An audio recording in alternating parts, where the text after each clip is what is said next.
Hello everyone, আশা করি আপনারা প্রত্যেকে ভালো আছেন। আজকে আমি আবার চলে আসলাম একটি পালসার গাড়ির ট্যাঙ্কের প্রবলেম নিয়ে।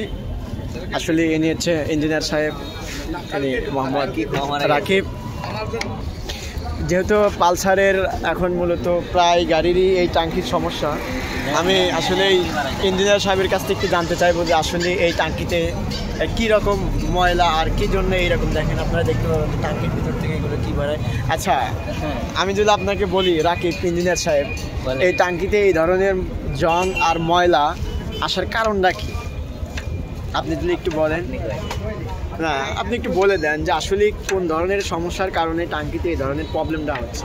প্রায় গাড়িতে কিন্তু এখন দেখা যাচ্ছে যে শুধু পালসার না, সিটি, প্লাটিনা, সুজুকি জিক্সার এবং মোনোটোনেও এই ধরনের প্রবলেম কিন্তু আছে, এমনকি R15-এও আছে দু একটাতে। তাহলে এই ক্ষেত্রে থেকে এদের WD-40 দিয়ে ইউজ করা হচ্ছে। এটা যে মূলত কীরকম পরিমাণের আপনার ময়লা পরিষ্কার করা যায়, এবং আমি যদি একটু দেখানোর চেষ্টা করি ট্যাঙ্কির মুখটা খুলতে নেই। দেখেন, ট্যাঙ্কির উপরের গায়ের অংশটুকু কিন্তু অনেকটাই ভালো, কিন্তু ভিতরের অংশটুকু খুবই বাজে এবং খারাপ। আর পরিষ্কার করতেছে অলরেডি WD-40 যতটুকু দেখা যায় আমি দেখানোর চেষ্টা করতেছি। আর এই ধরনের সমস্যার জন্য অবশ্যই আপনারা ঠিকঠাক মতো ইঞ্জিনিয়ারের কাছে আসবেন এবং ইঞ্জিনিয়ারের পরামর্শ নেবেন। এবং ট্যাঙ্কটা আচ্ছা, কতদিন পর পর এরকম ট্যাঙ্কি পরিষ্কার করলে আসলে ট্যাঙ্কির জন্য ভালো, বা আর এই ধরনের জং আসবে না?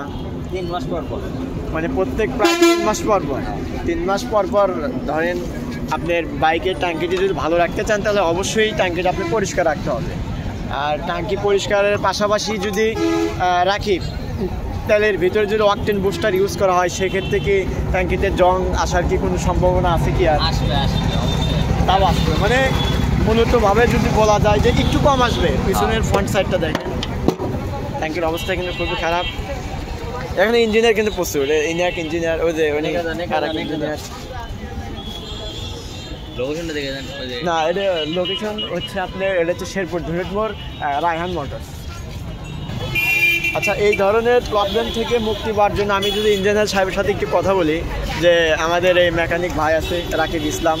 আচ্ছা রাকিব, এটা এই ধরনের প্রবলেমের জন্য কতদিন পর পর, আপনি তো বললেন 3 মাস পর পর যে ট্যাঙ্কিটা ওয়াশ করলে হয়তো এই ধরনের জং আসবে না, এবং আর কি কোনো পদ্ধতি আছে যে এই ধরনের কোনো কাজ কাম করলে বাইকের ট্যাঙ্কির ভিতরে আর এই ধরনের ময়লা বা আবর্জনা আসবে না? ও মানে আচ্ছা, ইঞ্জিনিয়ার সাহেব যেটা বলতেছে যে ট্যাঙ্কিতে যদি ফুল ট্যাঙ্ক ঠিকঠাক মতো অয়েল থাকে বা তেল থাকে, সেক্ষেত্রে জং আসার সম্ভাবনা অনেকটাই কম।